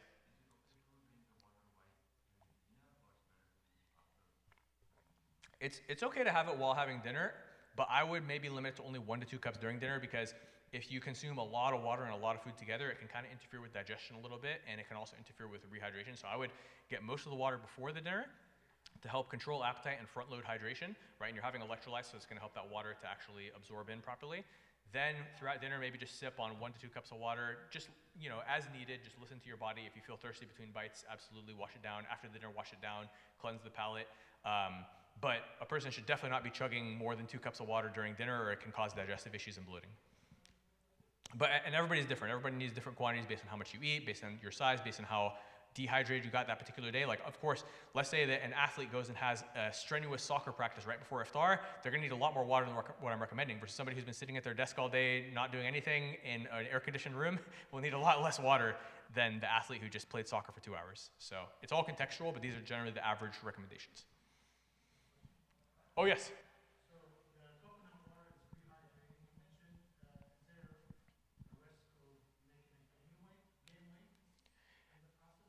Potentially, but if it's in moderate quantities, usually at iftar time, it should be fine. So definitely, and this is a good substitute for electrolytes as well. Another benefit of coconut water is actually help increase the quality of your sleep. Just be mindful having it too late into the night, because if somebody already has a lot of water in the system and they have it right before bed, it could cause them to have to wake up and interfere with sleep because they have to go pee. But I often have coconut water right before sleep because it helps enhance sleep quality. And I'll often have it after a workout, and I'll often have it at iftar time as well, because it's a very potent way to rehydrate. And depending on how much you consume, usually 1 cup of coconut water would only have 12 grams of sugar, right? And the total, actually 12 to 15, and then the total calories, actually that doesn't really add up, because the total calories is usually 80 to 90, but I'm pretty sure I've seen on the back, maybe it's 15 to 20 grams of sugar in it, because I get the C2O ones, right? That's the brand that we get at home. But it's less than 100 calories. So if you just have 1 of those per day and you factor in with the rest of your calories for the day, you should be fine not to gain weight. But if you drink 5 cups of coconut water and then eat another 4,000 calories from other foods, then of course you'll gain weight. But if you maybe only eat 1,800 calories from other foods and you have 1 coconut water, so your total for the day is 1,900, and maybe depending on if you know your maintenance, it might be anywhere from 24 to 2,500. You could actually lose weight during Ramadan. And that ties in with another important point. We're going to transition to exercise, the importance of walking during Ramadan, and how to exercise during Ramadan, what time. But before we get into that, any more questions on iftar? And we can go into the iftar questions as much as you guys want before we go into exercise. But any other iftar or late night snack or specific food questions? Okay, perfect. So let's talk about working out. So that was actually a perfect segue into working out.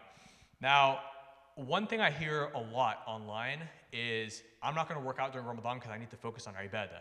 It sounds very noble, but how much can a person focus on our ibadah if their health starts to deteriorate and if their blood flow and circulation is not really good enough to have enough energy in the brain to do maximum ibadah?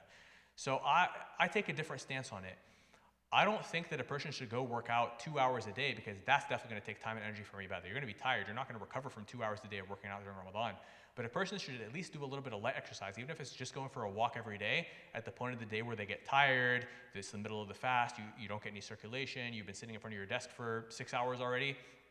Get up and go for a 10-minute walk. You're going to notice your energy is better. You're going to show up to your Dhuhr prayer better.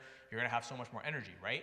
So I'm a big fan of walking during the fast, and even walking for digestion's sake, right? Like a lot of times, you'll get a little bit of walking when you park here and then you come for Tarawih and everything else, but it's good to intentionally go for walks during the day and keep your step count up. Now, somebody who usually hits 10K steps outside of Ramadan, 10,000 steps per day, they may not do that in Ramadan. That's totally fine. But at the same time, you shouldn't let yourself deteriorate to like 1,000 or 2,000 steps a day, or only 3,000 steps a day, because that's where you start to become sedentary, which means somebody who doesn't really exercise enough. And that's where your circulation starts to become stifled, and it actually starts to negatively affect your ibadah. So the most important type of exercise to do in Ramadan is some type of walking, even if it's just 5 to 10 minutes a day, even if it's just around the house, intentionally being active, doing a little bit of stretching, getting the body moving, light stretching, of course, not intense stretching, and potentially even walking more than that if you can handle it and it doesn't overly stress you out. But on top of that, I'm a big proponent of strength training during Ramadan. Now, this may or may not be at the gym. A lot of my clients who usually work out at the gym outside of Ramadan, I'll have them potentially just do body weight during Ramadan. For myself, the first 20 days of Ramadan, I'll still go to the gym 3 times a week, but the last 10 nights, I just do body weight exercises, right? That way I don't have to waste time going to the gym specifically, and I can really lock in and finish the last 10 nights very focused with ibadah. But as long as working out does not become a distraction from your ibadah, it will actually enhance your ibadah. I've had, qaris who lead tarawih come to me and tell me that their legs become very weak at the end of Ramadan and that they're even struggling to pray and stand. And within just a week of having him do some leg exercises like, squats with weight as well, his legs became stronger and he was able to pray normally again. So it's very important we take care of our body because our body is required to perform in our ibadah. Same thing with our energy levels, the circulation, everything else I was talking about. In addition to this, from a worldly perspective, if you don't work out at all during Ramadan, and this is going to tie in with an Islamic perspective as well, but if you don't work out at all during Ramadan, it's very easy to lose muscle during Ramadan and mess up your metabolism and have to spend a lot of the rest of the year rebuilding that. And in addition to this, when that happens and you have less muscle, your insulin sensitivity goes down, which makes diabetes worse for those who are diabetic. A1C rises for those who are diabetic and struggling with their A1C. And this can definitely interfere with your energy levels. If a diabetic becomes more diabetic and their blood sugar control becomes worse because they have less muscle mass, which muscle mass is one of the greatest ways to control your blood sugar, then what happens is your blood sugar is very inconsistent, your energy levels are down, and it affects your ibadah in a negative way. So whenever people say that they're going to stop working out to focus on your ibadah, I say maybe cut down on working out to focus on your ibadah, but don't cut it out completely because that's completely counterproductive. Keep it in moderation, 3 workouts per week. It could be 20, 30 minutes per workout. It can be body weight. Literally, the number one workout that I tell people to do in Ramadan is just do body weight, do 1 leg exercise, 1 push exercise, and 1 pull exercise. So now I'm going to do a little workout demo to show you guys the best Ramadan workout because it's so easy that I can do it while continuing to talk the entire time. So I'm just going to adjust the camera angle here. So the best Ramadan workout, all you have to do, you could be in the masjid, just go in the back so you don't distract people who are trying to do ibadah. Let's say you're getting tired during tarawih. Let's say that you haven't worked out in a very long time. Or let's say you're just trying to keep up with those 3 workouts a week, but you're at the masjid. You're doing ittikaf, so you can't go to the gym because you're doing ittikaf. That's amazing. You're doing ittikaf. May Allah reward you. Do this to boost your energy. 1 leg exercise. So that could be squats. Literally, you can just squat. You don't have to go super low. You can go super low if you want. I'm not even going full depth right now. That's totally fine. You could take a chair and even just sit into the chair and stand up. That's called the chair squat. It's a valid exercise. I have my grandparents do that because it has helped them to maintain function even into old age. MashaAllah, Allahumma barak. Now, for those who maybe that's too easy or you want to switch it up, you can also do lunges. Very easy. You can do walking lunges, right? You can do stationary lunges where you stay in one place and you do 10 at a time. Boom, you do 10. Then you do another 10 here, right? You can do alternating. 1, 2, 3, and just do 10 of those, right? And if you feel guilty that you're not doing ibadah, you can do adhkar while you're working out. Very easy, right? Just say subhanallah wa bihamdihi with each rep, and by the end of the workout, if you've done 100 reps, you said subhanallah wa bihamdihi 100 times. And what's the reward for that? Your sins are forgiven, even if they're as great as the foam of the sea. Now, we're getting amazing reward for taking care of our body for the sake of Allah, but we're also getting the reward of the adhkar. So you're doing ibadah while you're doing ibadah. But the point is, even if you do the adhkar without the workout, obviously the adhkar has nothing to do with the workout. It's just permissible to do during the workout, so we're trying to make the most of our time.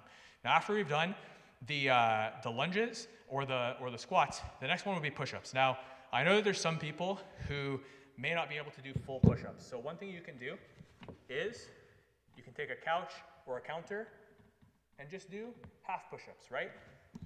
Maybe for those who are a little bit older and you don't have a lot of strength, you can do push-ups on the wall. Just on the wall, push-up, right? Very easy. Oh, jazakallah khair.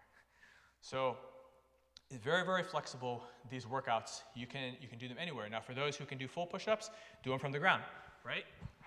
So you can do your push-ups. You can do 10, you can do 20. You can even do different variations, like the one where you go side to side. You can do the one where you go here, reach, here, reach. Whatever level of fitness that you're at, just 10 reps of some type of push exercise. And finally, 10 reps of a pull exercise. So we did 10 reps of a leg exercise, 10 of a push exercise, 10 of a pull exercise. Now, body weight, how do we do a pull exercise? Well, there's 2 pull exercises you can do.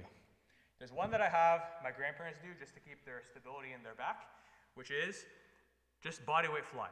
So you just bring your arms back and forward, back and forward 10 times. Just like that. And that balances out the push-ups because when we're doing pushing exercises, it works the front of our body, so we also want to work the back of the body to balance it. Now, if that's too easy for you, or you want to switch it up, you can also do swimmers. So swimmers, what you do is you come face forward, start here, hands to the side, hands to the back, hands to the side, hands to the back. 10 of those. There's also Y to W, hands here, hands here, hands here, hands here. So that's it.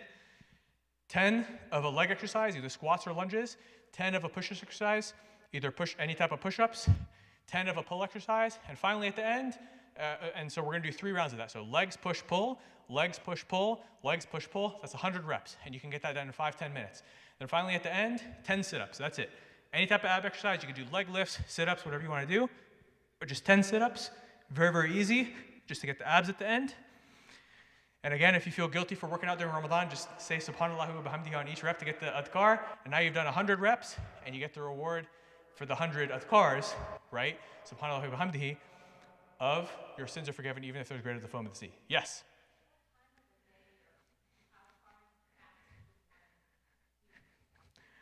That's actually the perfect question to segue into the next thing. It almost seems like we planned this because you're my mom, so it would make sense that we planned this before the seminar. But it was actually unplanned. That just shows, mashallah, we're on the same wavelength. Alhamdulillah. Well, first I'm going to drink some water. And that's the first clue to what's the best time to work out during Ramadan. I usually like to work out at a time where you can have some water afterwards, which is either during the eating window or right before iftar. Bismillah. Because when you work out, you're going to get blood flow, a lot of blood flow, a lot more blood flow than you get from walking. So if you're going to work out during the fast and you can't drink water afterwards, keep it light.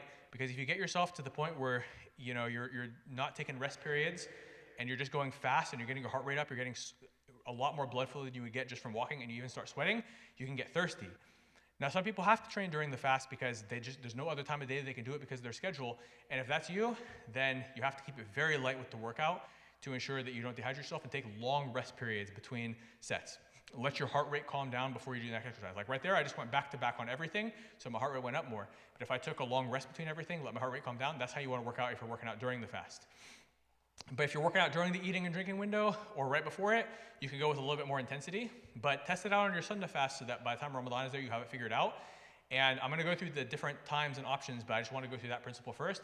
And no matter what time you train in Ramadan, we always want to reduce the amount of weight we're using by 20 to 30% because you're not going to have the same level of strength and recovery when you're fasting on consecutive days during Ramadan. So you don't want to expect the same strength performance, and you also don't want to tax your recovery so much. Otherwise, you can easily overtrain and then start to feel tired. And all the benefits I just talked about where working out is supposed to benefit our ibadah, now you're getting the downsides and you're too tired to do your ibadah fully. So we want to reduce the weight for that reason and for recovery reasons too. In addition to this, reduce the volume, the number of sets in half. So let's say you normally do 4 exercises per workout, 3 sets of each one. You can reduce that down to 2 exercises per workout, 3 sets for each one, or you could reduce it down to 3 exercises per workout and only 2 sets for each one, right? So there's multiple ways that you can set that up to cut the volume in half. So usually if you're doing 4 exercises, 3 sets for each one, that's 12 sets total for the workout. So you want to reduce that to 6 sets total for the workout, which would be either 2 exercises, 3 sets each one, or 3 exercises, 2 sets each one. Cut the volume in half, and obviously if you're doing less volume than that, still cut it in half, and if you're doing more volume than that, cut it in half. Best thing you can do in Ramadan, and then after the first week or two, if you're feeling like, hey, this is too easy, I could do a lot more, then you can increase the volume again. But the first week of Ramadan, very low expectations. Your body's getting used to fasting, you're not going to feel super energetic, your recovery is trying to figure out what's going on, so keep it very easy the first week, and then you can figure out the second week what to do. And now, what times to work out? So there are 6 popular times to work out, and of those 6, 4 of them are popular, 2 of them are not. One of the most popular times to work out during Ramadan is right before breaking your fast, right before iftar, because you can eat and drink afterwards.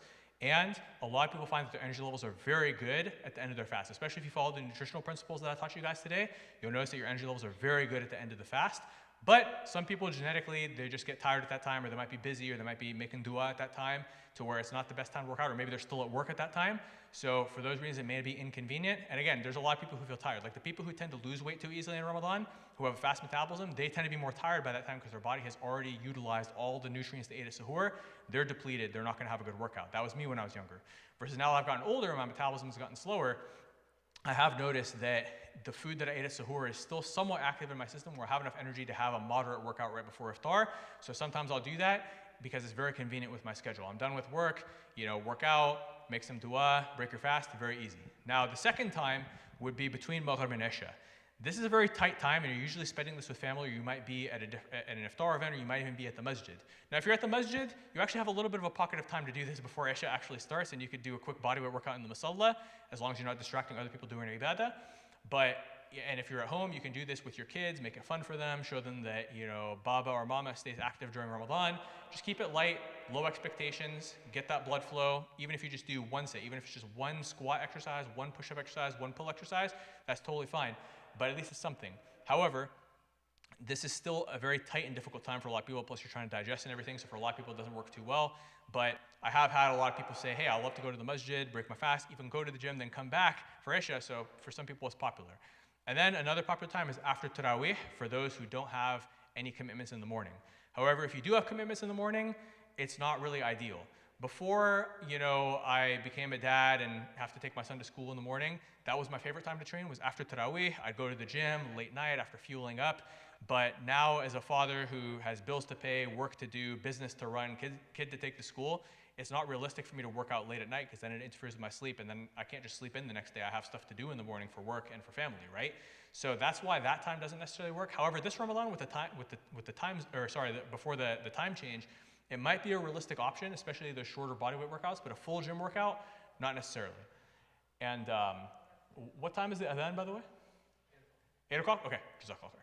So the next time that we can work, so that would be the next popular time, which works really well for those who don't have commitments in the morning after Fajr. You can just go to sleep after Fajr, right?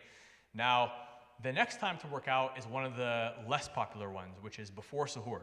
Now this is very difficult to wake up that early unless you're already awake that early, or for people who pull an all-nighter, but that's not most people. Most of us aren't pulling an all-nighter, but some people do like training before suhoor. They don't mind waking up that early. It doesn't interfere with their sleep. It doesn't interfere with their workday. So this is a valid option, but it's not very popular, and the downside is you might be stuck at the gym or take too long, and then you miss suhoor, you have to cut it short, and it's just very stressful, and it can definitely cut into your sleep. Now, another popular option that I didn't realize was popular until I had 2 clients who really enjoyed doing this. Ironically, both these clients are from Houston, come to think of it. I never even realized that. I don't think it has anything to do with Houston, but just an interesting coincidence. But right after Fajr. So this is very interesting because you're fully hydrated, you're fully fed, so you feel good and energetic, but you have to be careful not to dehydrate yourself. Otherwise, you're going to be tired, hungry, and dehydrated for the whole rest of the day. So you have to go very light and make sure you don't sweat and take a long rest period between sets during the workout, but after Fajr is valid, and for a lot of people it does work quite well. Now, another time that I've only seen one person do this, but he's somebody, actually he comes to MCC. Now, does anybody know Ramzi, the boxer? Okay, only one person knows him. Oh, mashallah. So 10 years ago, Ramzi was my neighbor, and it was in the middle of the summer. This is when Ramadan was in the summer. And I went for a walk in the neighborhood during the fast, and I see him running on the treadmill, pouring sweat at 12 p.m., like Dhuhr time, right? And I was like, aren't you fasting? Because I was like, there's no way he's fasting if he's sweating this much. And he said, yes, but it's too easy for me, so I make it harder on myself by going for this run. Now, I don't recommend that for anybody. Huge disclaimer, talk to your doctor first. I don't want anybody getting heat stroke over here. But for somebody like Ramzi, who at the time was in his 50s, mashallah, still was so fit, and now he's in his 60s, still very fit, mashallah. He loves doing that because he likes that discipline. But for most people, I wouldn't recommend it because most people aren't that athletic. Ramzi's one of the most athletic people I know. He was literally a professional boxer. Boxing is the hardest sport because you literally have to have the highest levels of cardio.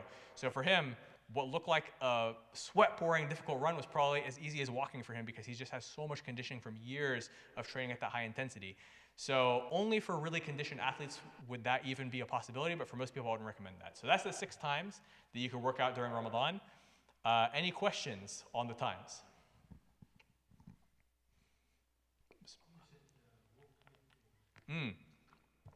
Walking midday is always recommended.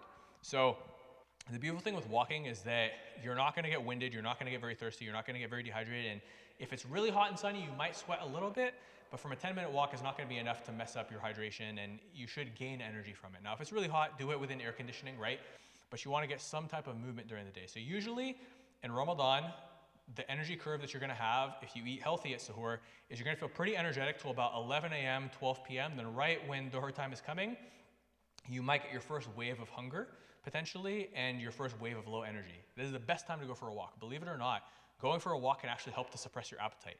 So people who get less than 6,000 steps a day, I believe there was a study on this, tend to have less satiation, meaning they feel less satisfied, they feel more hungry. Versus when you walk 6,000 plus steps a day, obviously there's a certain point, like if you go do 15,000 steps, you're gonna get more hungry because it's just so much. But if you do like between 6,000 and 8,000 steps a day, it actually helps to suppress your hunger and make you feel more satiated. So this is the best time right before dhuhr or right as dhuhr time is coming in. Go for a walk, renew your energy, go make wudu to cool off afterwards, pray your sunnah prayers before dhuhr, pray dhuhr ideally at the masjid, pray your sunnah prayer, do your adhkar, come back to work, energized, refreshed, spiritually, physically, and then after that, you should be able to get another 2 hours of productivity, and then you're going to start, you might start to feel a bit tired. At that point, though, the extended release caffeine is going to kick in, so you might actually get into a flow state of productivity at that point. Your stomach is empty, you're sensitive to caffeine, the extended release caffeine is hitting, and now you have productivity into the rest of the evening. But if you get tired at any point between 2 p.m. and 5 p.m., go for another walk. And then same thing, at the very end of the fast, you know, between 5 and, well, obviously right now it's going to be about like, right now it's 5:05 if you're fasting today. I think Maghrib was 5:05, but I think by the time Ramadan comes, it'll probably be about 5:30, 5:45, inshallah, and then it'll switch to 6:30, 6:45. But this is where you can go for another walk before Maghrib, make some du'as, do some adhkar during that walk, or just make du'a at home. But if you need some energy, go for a walk at the time. So if you just walk, you know, 2 to 3, 5 to 10 minute walks per day, that's 15 to 30 minutes of walking per day. That's 1,500 to 3,000 steps on top of the 2,000 to 3,000 steps on average that most people already get just naturally from existing. So, you know, let's say you did, you know, 3 10-minute walks, that's 3,000 steps, plus the 3,000 you would have normally gotten, you're at 6,000. And I think 6,000 is a very realistic target for most people in Ramadan for steps. You know, if a person wants to shoot for 10,000, that's great.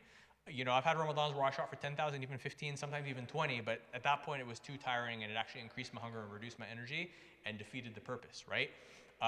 Versus this Ramadan, I'm going to be shooting for about 6 to 8, and I think that's going to be realistic. Maybe 10 some days, but probably an average of 8,000, and that's realistic. Even for somebody like me who is in the fitness profession, I don't recommend overdoing it. Versus outside of Ramadan, I usually get 10 to 12,000 per day. So I do reduce it slightly, but I don't let it go all the way down to baseline, because there was Ramadans where I only got like 3,000, and that was a mistake because my energy levels were low, I gained weight, it was a big mistake. So there's always a balance with all things. The balance might be a little bit less intense inside of Ramadan as opposed to outside of Ramadan, as far as working out. But if you just reduce down by 20 to 30% of what you would normally do outside of Ramadan, you'll get all the benefits of retaining muscle, increasing your energy, increasing your health, maintaining your athleticism, losing body fat, minus the downsides of overtaxing your system, so you're gonna have more energy, and it's gonna be well worth it. So don't overtrain, don't undertrain. That's the best balance to find in Ramadan. There's gonna be some trial and error, we all make mistakes, but if you use your Sunnah fast to experiment a little bit, then this Ramadan, you really follow, you know, the majority of what I said today, hopefully all of it, but at least the majority of it, you're gonna learn a lot, you're gonna get it 80 to 90% right, and then next Ramadan, you can get it 100% right. But if you don't apply what I said today, you might only get it 20 to 30% right, and now where's the improvement, right? So try to apply everything that you learned today. Now I think it is time for the adhan. Are you the muadhin? Okay, well, what we could do is we can open up for some Q&A right now, right? So we've covered motivation, why should we work out, take care of our body. We covered suhoor nutrition, iftar nutrition, late night nutrition, modifying your workouts, what time to work out, everything else. Yes? Working out after Tarawih, does it mess up with your sleep? It can.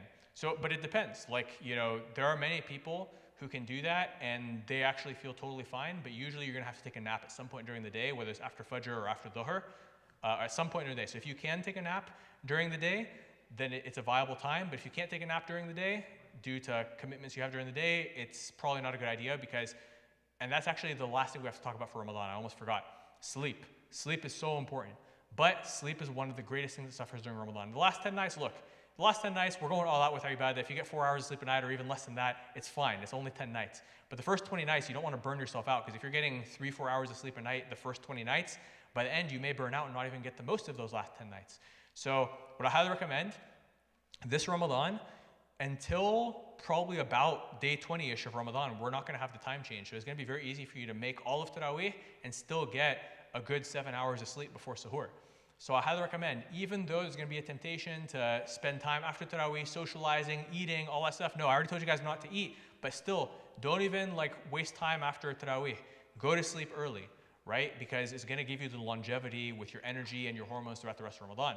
Versus if you don't sleep, low sleep is one of the greatest ways to kill your testosterone levels. So for men, testosterone is so vital for your well-being, your energy levels, your mood, your muscle, your health, your focus, and everything. And if you lower your testosterone level, you're going to feel really tired no matter what you do. So sleep is so important for men and women, right? It's very important for your hormones and balancing out cortisol, your stress hormones. So make sure that you get enough sleep until the last 10 nights, then go all out, but at least try to get 7 hours. We have the best opportunity with the time change. It's going to be easy. If you mess up once or twice, that's fine, but don't chronically be wasting time after Isha Taraweeh and messing up your sleep because you're going to regret it. But yeah, so sleep's very important for hormones, for energy, for everything, inshallah. And also, I wanted to mention too, there's a hadith, right, where one of the Sahaba, I think it was Abdullah ibn Amr radiallahu anh, but you guys can check afterwards, it's authentic hadith. The Prophet ﷺ came to him and said, I heard that you've been fasting every day and praying Qiyam al-Layl every night.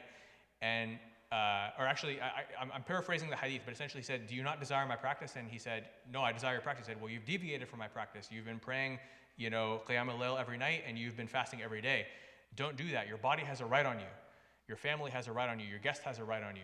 Fast some of the days, but break your fast some of the days. Now, obviously, this applies outside of Ramadan. In Ramadan, we have to fast all the days, right? But outside of Ramadan, Prophet Dawood, that was considered the best fast every other day, right? But even if you just fast 3 days a month, that's what the Prophet ﷺ recommended. And Abdullah ibn Amr, even into his old age, said that he wished he did that. Now, obviously, that part doesn't apply to Ramadan, because Ramadan, we have to fast the whole thing. It's fard, right? But with the sleep, Taraweeh, yes, we want to make Taraweeh every night. And we also want to even push for tahajjud as much as we can, especially if you're up for suhoor anyways. And the last 10 nights, you might even wake up much before that and do your qiyam al-layl. But remember in this hadith that the Prophet ﷺ said, pray some of the nights, sleep some of the nights, because your body has a right on you. So my recommendation, if you're somebody who doesn't need a lot of sleep, maybe you could pray qiyam al-layl every night in Ramadan, because it's only 1 month. But if you know that in past Ramadans you've burnt out by day 20 by trying to go too hard the first 20 days, save that praying all night for the last 10 nights, but maybe the first 20 days, do your Taraweeh, and you'll still be able to get 7 hours because, alhamdulillah, of the time change. So you know yourself best, but just make sure you have energy to make the most of the last 10 nights so you can catch, inshallah, Laylatul Qadr. All right, any other questions? I think I saw, yes? Sorry, what was it? Gatorade. So you could make it work. It has electrolytes. It does have a bit of sugar, right? I would still recommend the Trace Minerals electrolyte mix over Gatorade, or even coconut water over Gatorade, right? So you could make it work, but there are better options. Yeah, of course. Any other questions?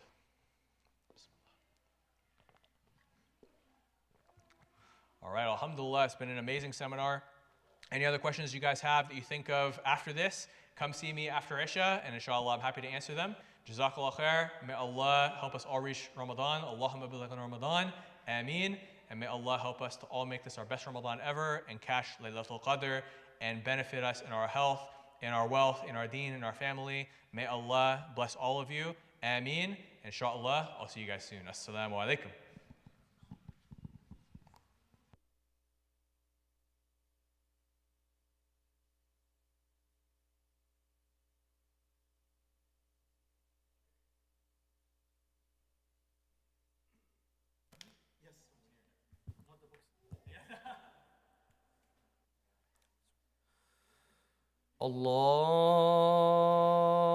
الله أكبر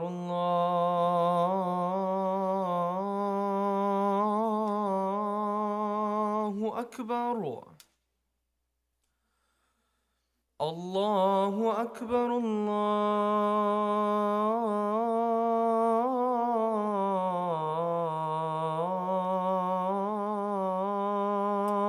الله أكبر أشهد أن لا إله إلا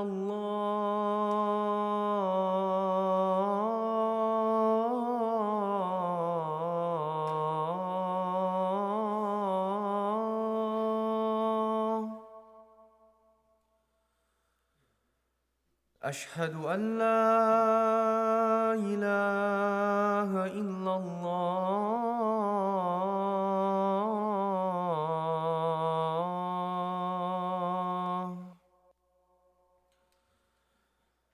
أشهد أن محمدًا رسول الله.